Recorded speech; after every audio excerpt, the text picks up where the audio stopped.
Good morning, Michael here. And again today we're looking at Psalms 46, specifically verse 8. So let's read the first 8 verses of Psalms 46. God is our refuge and strength, a very present help in trouble.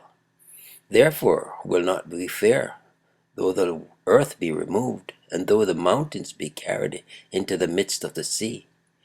Though the waters thereof roar and be troubled, though the mountains shake with the swelling thereof. Selah.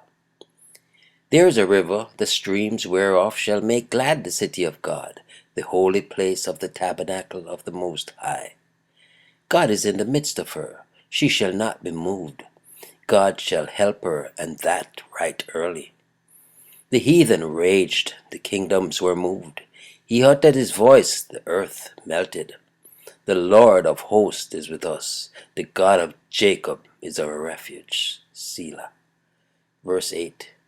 Come, behold the works of the Lord. What desolations he had made in the earth. Yeah. Let's look at the exposition that Spurgeon does in the Treasure of David on verse 8. Come, behold the works of the Lord. The joyful citizens of Jerusalem are invited to go forth and view the remains of their enemies, that they may mark the prowess of Jehovah and the spoil which he right hath won for his people. Let's read that again. The joyful citizens of Jerusalem are invited to go forth and view the remains of their enemies, that they may mark the prowess of Jehovah and the spoil which his right hand hath won for his people. It were well if we were also carefully noted the providential dealings of our covenant God, and were quick to perceive his hand in the battles of his church. Whenever we read history, it should be with this verse sounding in our ears. We should read the newspaper in the same spirit to see how the head of the church rules the nations for his people's good, as Joseph governed Egypt for the sake of Israel. What desolation he hath made in the earth! The destroyers he destroys, the desolators he desolates. How forcibly is the verse at this date! The ruined cities of Assyria, Babylon, Petra, Bashan, Canaan are our instructors, and in the tables of stone record the doings of the Lord. In every place where his cause and crown have been disregarded, ruin has surely followed. Sin has been a blight on the nation, and left their palaces to lie in heaps. In the days of the writer of these Psalms, there had probably occurred some memorable interpositions of God against Israel's foes. And as he saw their overthrow, he called on his fellow citizens to come forth and attentively consider the terrible things in righteousness which had been wrought on their behalf. Dismantled castles and ruined abbeys in our own land stand as memorials of the Lord's victories over oppression and superstition.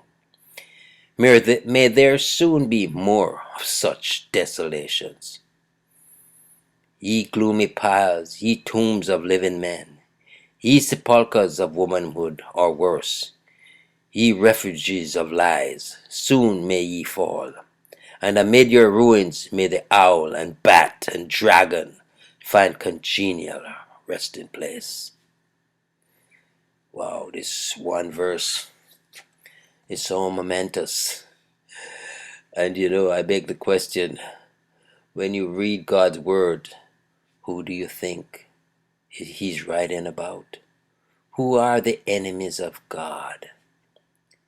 I've been exposed to people cheering for the idolaters, cheering for those who don't recognize and operate according to the laws and morals of God.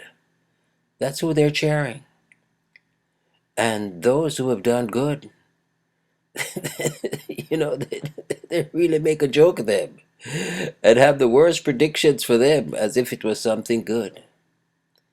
But God stands high and looks low, and his righteousness shall prevail, shall come forth, shall be the victory. And we will witness those who operate against God. God will unleash his desolations on such. Wow, wow, wow.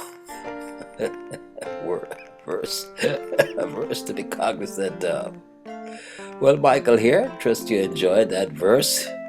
Hope you are on the right side of righteousness and may you not experience any desolations unless you're just looking at it. God be praised. God be praised. Jesus is Lord. Until next time, Michael here saying, walk good, no flow. Respects I.